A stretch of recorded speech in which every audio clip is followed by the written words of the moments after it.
Hello and welcome back for chapter 3. If you prayed with me yesterday, I encourage you to stick around to the end because I have a great report to give to you. So hope you can stick around for that. We got chapter 3, and out of the gate today, we have Miss Maiden kicking off the dialogue. And commentators believe that she's speaking in the form of a dream right here. So here we go. Verse 1. On my bed, night after night, I sought him whom my soul loves. I sought him, but did not find him. I must arise now and go about the city, in the streets and in the squares. I must seek him whom my soul loves. I sought him, but did not find him. The watchmen who make the rounds in the city found me, and I said, Have you seen him whom my soul loves? Scarcely had I left them, when I found him whom my soul loves. I held on to him and would not let him go, until I had brought him to my mother's house, and into the room of her who conceived me. So she wanted him to know and become part of her family. I adjure you, O daughters of Jerusalem, by the gazelles or by the hinds of the field, that you will not arouse or awaken my love until she pleases. So a couple things on verse 5 here. She's either saying, don't disturb me from this wonderful dream, or she's asking the daughters of Jerusalem to hold her accountable to purity until her wedding day. Verse 6.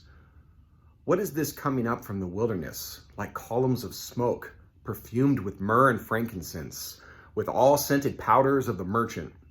Behold, it is the traveling couch of Solomon, 60 mighty men around it, of the mighty men of Israel. So just picture Solomon coming out of the forest with his entourage, looking like Fabio, with smoke and wonderful smells coming off of him.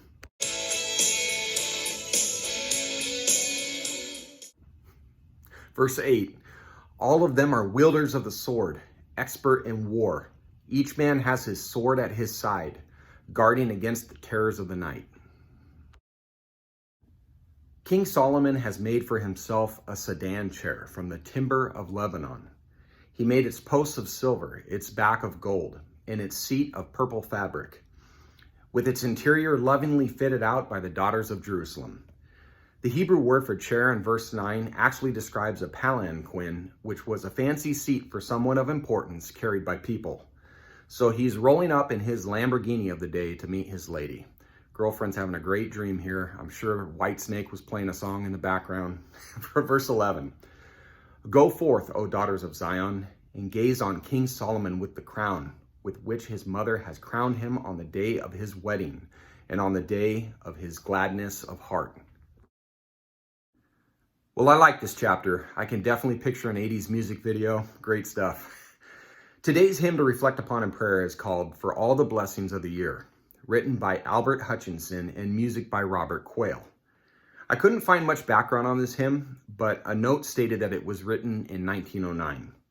Regardless, reading through the words really resonated with me, and I find this short hymn to be a very powerful, heartfelt cry to reflect upon and echo to God together. Here we go. For all the blessings of the year, for all the friends we hold so dear, for peace on earth, both far and near, we give you thanks, O Lord. For life and health, those common things, which every day and hour brings, for home, where our affection clings, we give you thanks, O Lord.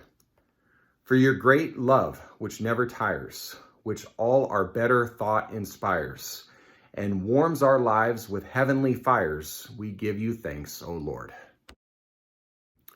And speaking of fires, for those of you who stuck around during prayer time yesterday, I shared some of the pressures I've been facing and kind of feeling like David Goliath, Daniel in the lion's den, and was incredibly encouraged. And so much so that I have to share some of the story. I've got to be careful what I say because of the platform that I'm on right now, and just some of the differing opinions.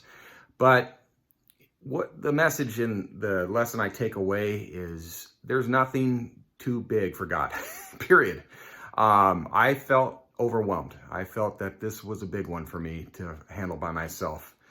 And I woke up this morning and looked in the at the system organization that was kind of bringing the pressure on, and everything had changed overnight. I'm not even kidding. And so I think that's why I ask you guys and come to you guys for prayer, because I entirely believe in it. I've seen it. There's been some monumental moments in my life where God has moved tremendously, and I mark this as one of those because this is big. This is going against the system here. And so basically, in a nutshell, I went in and approached this company, and what was previously red lighted for me, where I was getting resistance and there was a letter involved telling me, sorry, you can't come in here, completely switched. And now I was green and the letter changed in the system. And yes, I had been in communication. I'm getting some help with this, but I believe everything comes from the Lord and prayer, and it all starts there. So very encouraging. I think, again, another lesson is if we feel that something is morally wrong or incorrect or doesn't align with God's word, we need to listen to our promptings and convictions. Our parents and grandparents always taught us to pick and choose your battles, and there's times when we have to. There's times, I think, when we need to stand up and stand for what's correct and right. And to me, this was one of them. So very encouraging, and can be applied to any situation, anything that we face in this world that seems too big for us. Just had to share a testimony there. Thank you so much for being with me. Let's continue praying about everything, and please keep praying about that situation as well, just in general and for everybody. God bless you. Hope to see you tomorrow. Take care.